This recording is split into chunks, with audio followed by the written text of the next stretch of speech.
Bunlar da Ağdam sakinləri idi. Yəni erməni gəldi, açdı qapını bir əsgərindən. Dedi, o qızı aparacam.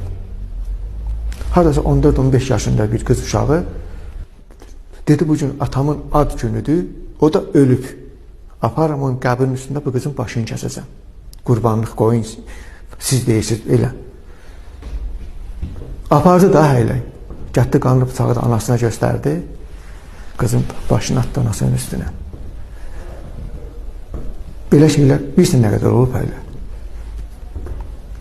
Kəsdilər, dorvadılar parça-parça. Apardılar, atdılar itlərə. İtlərə atdılar. Bu necə qansız millətdir. 2 yaşlarımında qız uşağı idi. Bu ayaqqabısını bir tutanda atası sanıb da, atası kimi belə bir adam. Bir təpi ilə vurdu, attı ora.